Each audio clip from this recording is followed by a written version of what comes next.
জুলাই আন্দোলনে মরণাস্ত্র ব্যবহার নিয়ে চাঞ্চল্যকর তথ্য দিলেন সাবেক আইজিপি। আয়নায় নিজেদের চেহারা দেখতে এনসিপি নেতাদের প্রতি আহ্বান প্রিন্সের। জানাবো চট্টগ্রামের সংখ্যালঘুর জায়গা দখল ও ভাঙচুরের অভিযোগ। এবং সর্বশেষ জানাবো বাংলাদেশে পোশাক কারখানা করবে হান্ডা। শুনছিলেন সংবাদ শিরোনাম, এবারে বিস্তারিত। জুলাই আন্দোলনে মারণাস্ত্র ব্যবহার নিয়ে চাঞ্চল্যকর তথ্য দিলেন সাবেক আইজিপি। জুলাই আন্দোলন দমনে মারণাস্ত্র ব্যবহার, হেলিকপ্টার থেকে গুলি ও ব্লক রেইডের সিদ্ধান্ত রাজনৈতিকভাবে নেওয়া হয়েছিল বলে জানিয়েছেন পুলিশের সাবেক মহাপরিদর্শক চৌধুরী আবদুল্লাহ আল মামুন। আদালতে তার দেওয়া জবানবন্দি নথিতে এমন তথ্য উঠে এসেছে। আদালত সূত্র ও আন্তর্জাতিক অপরাধ ট্রাইব্যুনালের এক প্রসিকিউটর এ তথ্য নিশ্চিত করেন।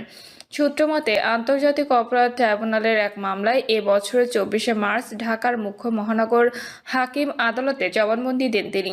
5 পৃষ্ঠার জবানবন্দিতে 2018 এর ভোটে অনিয়ম, গুম, খুন ও জুলাই আন্দোলন নিয়ে নিজের বক্তব্য তুলে ধরেছেন সাবেক এই পুলিশ প্রধান। জবানবন্দিতে চৌধুরী মামুন বলেন, 19শে জুলাই থেকে প্রায় প্রতি রাতে স্বরাষ্ট্রমন্ত্রী আসাদুজ্জামান খান কামালের বাসায় বৈঠক হতো তাদের। বৈঠকে দুজন সচিব, এসবি প্রধান মনিরুল ইসলাম, ডিবির হারুনুর রশিদ, র্যাবের মহাপরিচালক আনসারের ডিজি এনটিএমসির জিয়াউল আহসান সহ অনেকে উপস্থিত থাকতেন। মূলত এ বৈঠক থেকে সব রকম নির্দেশনা পরামর্শ করা হতো। আদালতে দেওয়া জবানবন্দিতে সাবেক এই আইজিপি আরও বলেন, কোর কমিটির এক বৈঠকে সমন্বয়কদের আটক করার সিদ্ধান্ত হয়। সেই সিদ্ধান্ত মোতাবেক 6 সমন্বয়ককে আটক করে ডিবি কার্যালয়ে নেওয়া হয়। আন্দোলন প্রত্যাহারে তাদের মানসিক নির্যাতন ও চাপ দেওয়া হয়। কর্মসূচি প্রত্যাহারে গণমাধ্যমে বিবৃতি দিতে বলা হয়। ঢাকা মহানগর পুলিশের গোয়েন্দা শাখার প্রধান হারুনকে সৃজন বলে ডাকতেন স্বরাষ্ট্রমন্ত্রী, কেননা রাজনৈতিক সিদ্ধান্ত বাস্তবায়নের সবচেয়ে কার্যকর মনে করা হতো তাকে। আন্দোলন দমনে হেলিকপ্টার থেকে গুলির বিষয়ে জবানবন্দিতে মামুন বলেন, আন্দোলনকারীদের নজরদারি, গুলি করে ভীতিকর পরিবেশ তৈরির গোপন পরিকল্পনা হয়। র্যাবের তৎকালীন মহাপরিচালক হারুনুর রশিদের পরিকল্পনায় মূলত রাজনৈতিক সিদ্ধান্তে হেলিকপ্টার মোতায়েন করা হয়। আন্দোলন দমনে লেথাল ওয়েপেন বা মারণাস্ত্র ব্যবহারে ঢাকা মেট্রোপলিটন পুলিশের সাবেক কমিশনার হাবিবুর রহমান হাবিব ও ঢাকা মহানগর পুলিশের গোয়েন্দা শাখার সাবেক প্রধান মোহাম্মদ হারুনুর রশিদ অতি উৎসাহী ছিলেন বলেও জবানবন্দিতে জানিয়েছেন সাবেক এই আইজিপি। তিনি বলেন, আন্দোলন দমনে মরণাস্ত্র ব্যবহার এবং আন্দোলন প্রবণ এলাকায় ব্লক রেইডের সিদ্ধান্ত হয় রাজনৈতিকভাবে। স্বরাষ্ট্রমন্ত্রী নিজে তাকে লেথাল ওয়েপেন ব্যবহারে প্রধানমন্ত্রীর নির্দেশনার কথা জানিয়েছিলেন। ডিএমপি সাবেক কমিশনার হাবিবুর রহমান হাবিব এবং ডিবি সাবেক প্রধান হারুন লেথাল উইপন ব্যবহারে অতি উৎসাহী ছিলেন। এছাড়া সাবেক স্বরাষ্ট্রমন্ত্রী আসাদুজ্জামান খান কামাল, সাবেক সড়ক পরিবহন ও সেতুমন্ত্রী ওবায়দুল কাদের সহ অনেকে মারণাস্ত্র ব্যবহারের পরামর্শ ও উস্কানি দিয়েছিলেন বলে জানান সাবেক আইজিপি। সরকার পতনের দিন তিনি কিভাবে সেনানিবাসে আশ্রয় নিয়েছিলেন সেটিও বলেছেন জবানবন্দিতে। তিনি বলেন, 5ই আগস্ট বিকালের দিকে একটি হেলিকপ্টার আসে পুলিশ হেডকোয়ার্টারে। ওই হেলিকপ্টারে তেজগাঁও বিমানবন্দরে যান তিনি। এরপর সেখান থেকে সেনানিবাসে আশ্রয় নেন। জবানবন্দি শেষ অংশে গুলি করে হত্যা, আহতের ঘটনায় সে সময় পুলিশ প্রধান হিসেবে অনুতপ্ত ও ক্ষমা চান চৌধুরী আবদুল্লাহ আল মামুন। যদিও 5 পৃষ্ঠা জবানবন্দিতে শুধু মিটিংয়ে অংশ নেওয়া ছাড়া নিজের সম্পৃক্ততার বিষয়ে কিছুই বলেননি তিনি। আদালতে সম্পূর্ণ সত্য প্রকাশ করার শর্তে সম্প্রতি চৌধুরী আবদুল্লাহ আল মামুনের রাজসাক্ষী হওয়ার আবেদন গ্রহণ করেছেন আন্তর্জাতিক অপরাধ ট্রাইব্যুনাল। গত 10ই জুলাই গণঅভ্যুত্থানের সময় সংগঠিত মানবতাবিরোধী অপরাধের দায় স্বীকার করে নেন চৌধুরী আবদুল্লাহ আল মামুন। সব দোষ স্বীকার করে সাবেক পুলিশ মহাপরিদর্শক বলেন, আমি এই মামলার বিষয়ে বিস্তারিত ট্রাইব্যুনালের সামনে তুলে ধরতে চাই। এরপর এই মামলায় রাজসাক্ষী হওয়ার ইচ্ছা পোষণ করেন তিনি। পরে ট্রাইব্যুনাল এটি মঞ্জুর করেন। পাশাপাশি কারাগারে তাকে নিরাপত্তার জন্য আলাদা কক্ষে রাখার নির্দেশ দেন। আয়নায় নিজেদের চেহারা দেখতে এনসিপি নেতাদের প্রতি আহ্বান প্রিন্সের।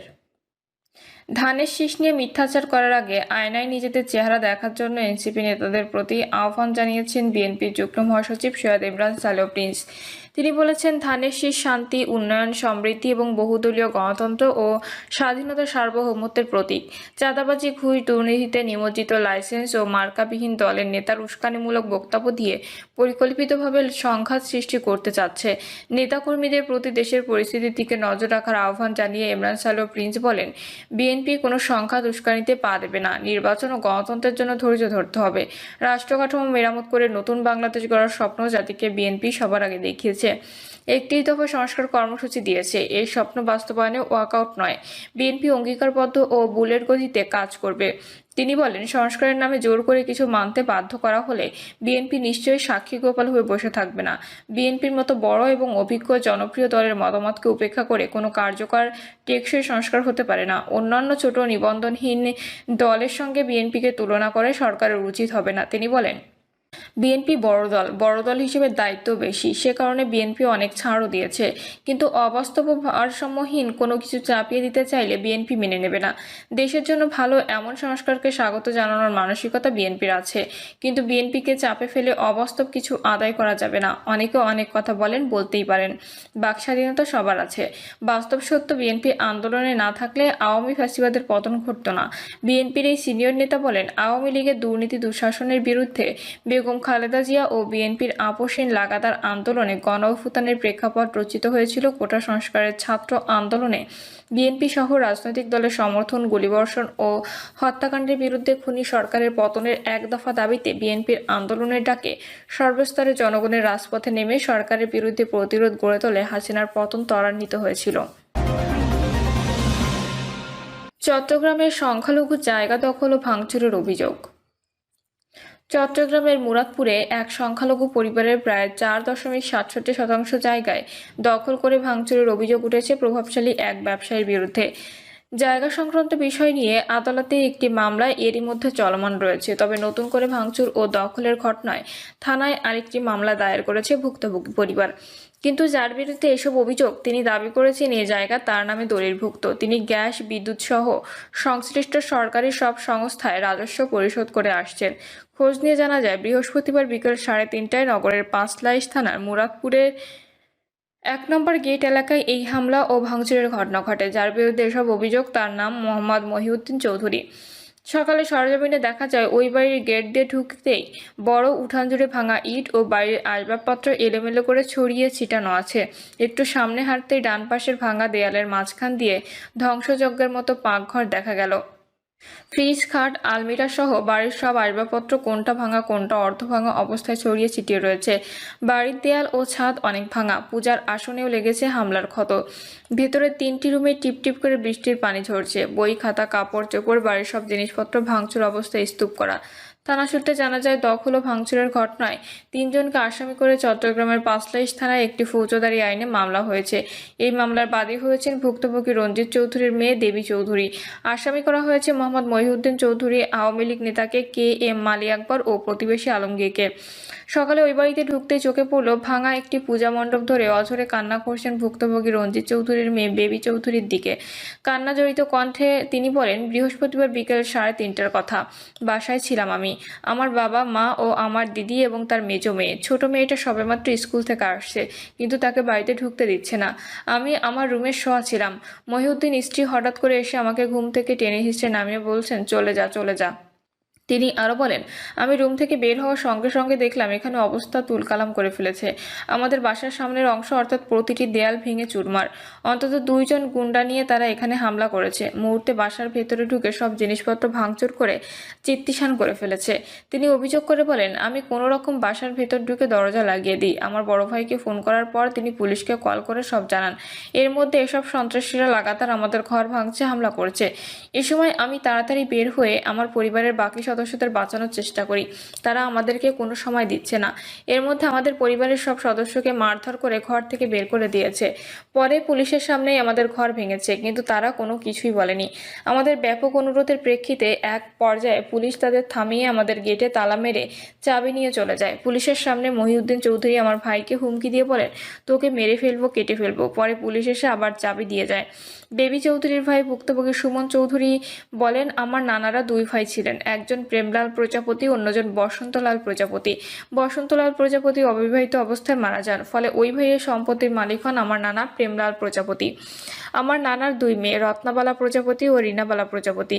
রীনা প্রজাপতিও ছোটবেলায় মারা যান, ফলে ওনার সম্পত্তির মালিক হন ওয়ারেশ মূলে আমার মা রত্নাবালা প্রজাপতি। আমার মা খালা দুজনের নামে PS ও BS খতিয়ান রয়েছে। সুমন চৌধুরী আরও বলেন, যারা দখল করতে চাচ্ছেন তাদের বক্তব্য তারা সেই জায়গা আমার নানির থেকে ক্রয় করেছেন। নানা বেঁচে থাকা অবস্থায় আমার নানি আরেকজন পুরুষের সঙ্গে চলে যান। সেই কষ্টে আমার নানাও মারা যায়। আমাদের ধারণা এরপর আমার নানি তার দ্বিতীয় স্বামী যোগসাজশে এ সম্পত্তিগুলো বিক্রি করেছেন, কিন্তু এখন 1958 কিংবা 60 সালে বিক্রি করেছেন কিনা আমরা জানি না। তবে যদি বিক্রি করে থাকেন, ওদের নামে কোনো পিএস রেকর্ড বা বিএস রেকর্ড করতে পারেননি। এখনও এইসব সম্পত্তি আমার মায়ের নামে খতিয়ানভুক্ত। তিনি বলেন, পিএস খতিয়ানে যে সম্পত্তি পাওয়া গেছে সেগুলো অর্পিত সম্পত্তি হিসেবে পাওয়া গেছে। বাদবাকি পিএস রেকর্ড পর্যন্ত তারা বালাম খাতা থেকে উধাও করে ফেলেছে। যদি সেগুলো পিএস খতিয়ানে লিপিবদ্ধ থাকতো তাহলে অন্তত আরও 150 ঘন্টা জায়গা সেখানে লিপিবদ্ধ থাকতো, কিন্তু পিএস এর রেকর্ড না থাকায় শুধুমাত্র এই 17 ঘন্টা জায়গা লিপিবদ্ধ হয়েছে। বাদবাকি সম্পত্তিগুলো আমরা RS রেকর্ডিং এর মালিক। আর এখানে যারা আছে তাদের কারো কাছে কোনো দলিল নেই, তারা সবাই দখলমূলে ভোগ দখল করছে। প্রিয় দর্শক, এই ছিল এখনকার সর্বশেষ সংবাদ। আপডেট সব সংবাদ পেতে চ্যানেলটি সাবস্ক্রাইব করে বেল আইকনটি ক্লিক করে রাখুন।